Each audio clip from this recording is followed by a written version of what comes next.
There are very few things you can count on in the NBA, but here's one. When a team is up by 5 or more with 10 seconds to go, they usually win. And when I say usually, I don't mean like 2/3 of the time or 3/4 of the time. I mean that over the past 25 years, there have been more than 23,000 times teams have been in that position. And in all but 9, the team that's ahead has gone on to win. That is an insane stat. You know, you could drink a cup of coffee every single morning, 365 days a year, and after 60 years, you still would not hit 23,000.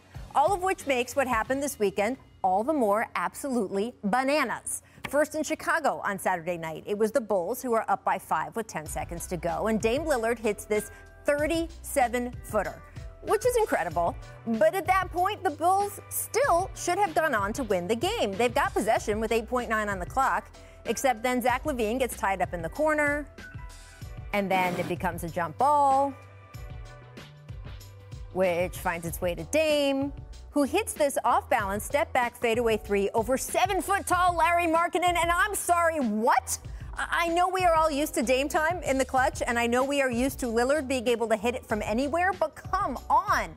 This was just ridiculous. Here's how his teammates greeted him afterward, and even Lillard himself recognized this was different. In these situations where, we down 5, I think, with 11 seconds left, those are the moments where the winning team thinks that, they got the game pretty much wrapped up, and the opposing team is discouraged. But, this is one of those ambitious moments that, that never happened. It never comes to life. But, this time it did. So I think because of that, this is going to be a special one.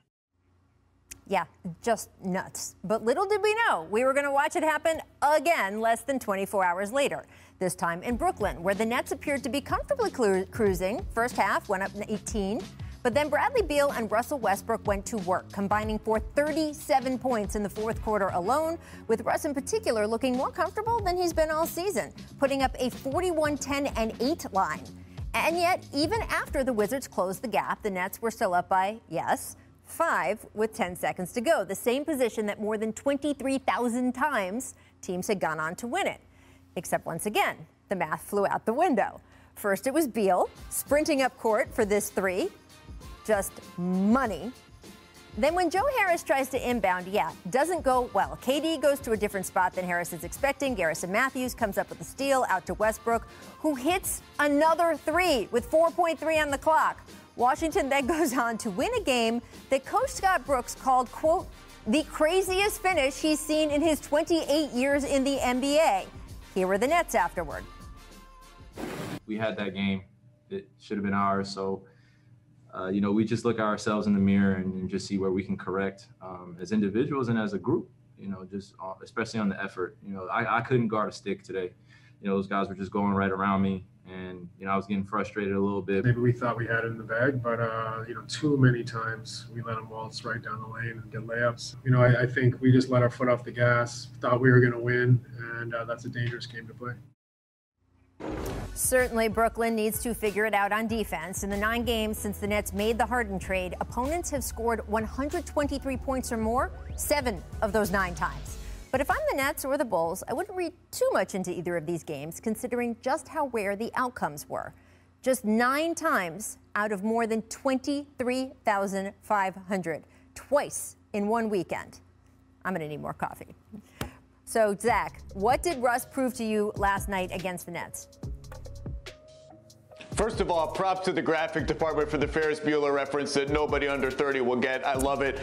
Second of all, Russ proved he's still got something in the tank. And really, although he had been averaging almost a triple-double, his turnovers had spiked. He just hadn't looked good. He almost looked like he had the yips. He was losing his dribble so much. And the Wizards are going nowhere. Yeah, they've been ravaged by the virus and the health and safety protocols. They've had half their team gone. Everyone's coming back. But they're not getting back into the play-in race unless they get peak Russell Westbrook. And one thing I did not expect at this point in the season was for the Rockets to have so handily won the John Wall-Russell Westbrook trade. But that Russ, the Russ that played last night, that changes the Wizards' season. That gives them a little bit of hope. And frankly, that maybe puts any Bradley Beal stuff on the back burner for a while, because that's something that could literally swing the championship picture. And do you think, Zach, that this kind of Russell Westbrook is someone that we can see for the rest of the season with the Wizards? What changed for him here?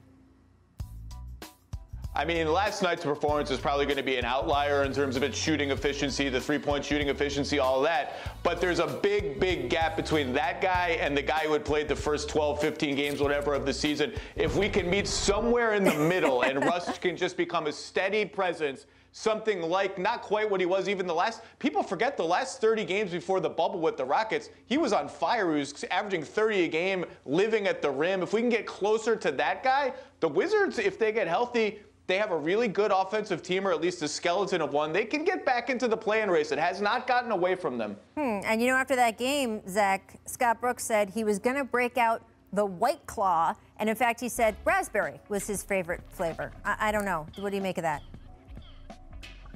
Well, first of all, we've just got to be able to do better. I didn't even know what a White Claw was until I moved to the suburbs, and everyone in the suburbs, all my mom friends in the suburbs are all about the White Claw. We have to keep White Claw on hand in case we have visitors. Scotty Brooks, look, I love you, Scotty. Have a beer, have a real beer, celebrate with a real beer, pour it in a nice big glass. Unless he gets if he gets an endorsement deal out of this, I take it all back. If he becomes the face of White Claw beverages among middle-aged men, I take it all back. Maybe this is just the beginning of something beautiful, Zach. We will see.